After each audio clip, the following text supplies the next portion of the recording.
This TV stand became problem for me because every time my toddler tried to go here and try to touch these wires, which is quite dangerous.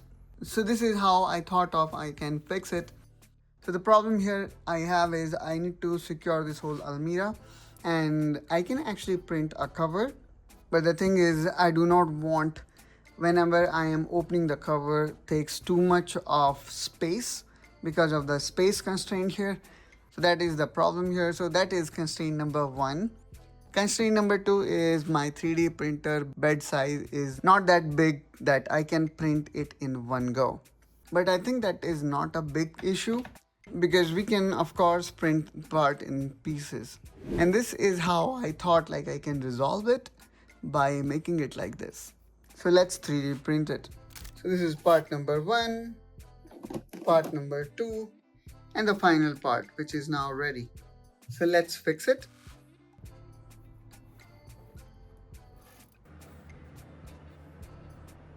So after printing all these 3 parts, this is how it looks. And I need to do something to improve the fitment of it because right now if I see, this is not sitting properly. As you can see the joints, there is still space between them. So let me fix it. And then I am going to glue them.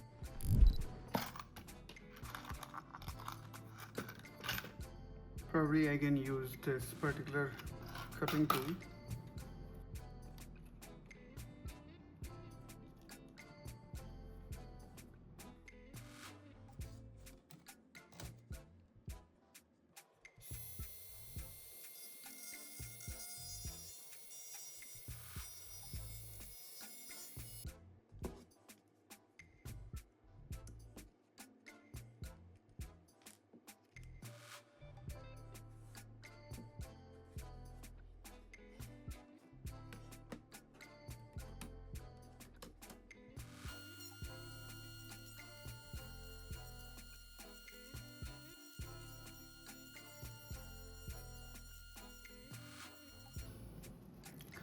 Now after rotary tool, I'm gonna use emery paper.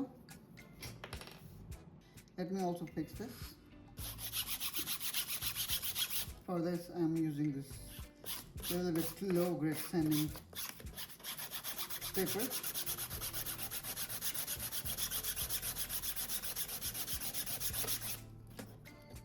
And you can see that the mark or the imperfections start vanishing. And since this is matte color, maybe we may also not able to see the scratches. Alright, so now I'm gonna take this out. I'm gonna add this fine grit.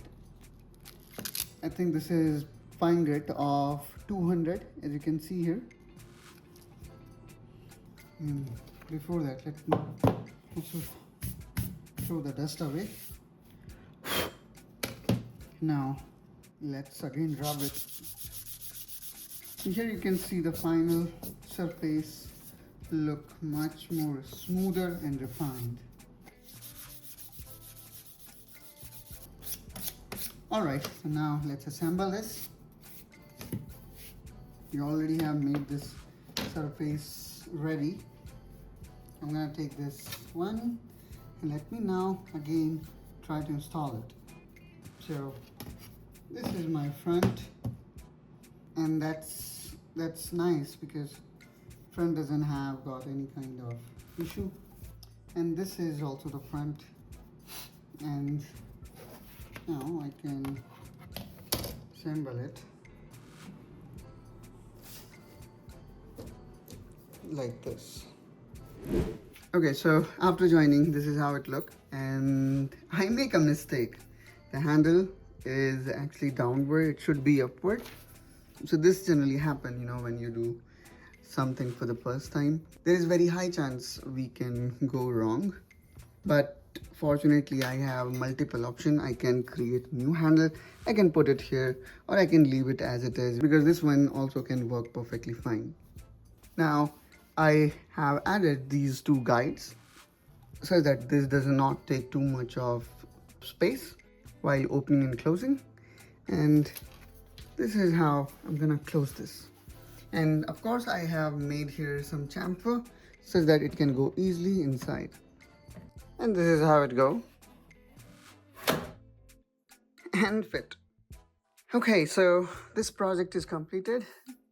Do let me know how this look in comment down below, and I can now easily access by doing like this.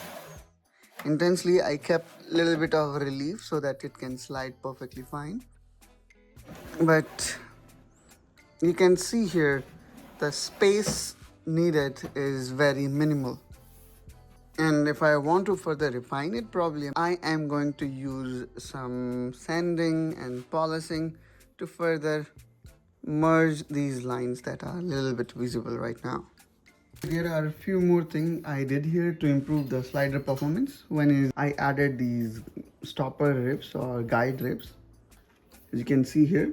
And then you will also find a special cut that I have added here, as you can see. And despite there is a cut, you will see that it perfectly flush out because I created similar kind of mating in this part such that it flush out completely on the both side. Hope you like it, and if you are new to this channel, I would suggest you to subscribe as we talk on various engineering topics in this channel that include, for example, CAD, automation, engineering fundamental, and now we started these kind of small tinkering projects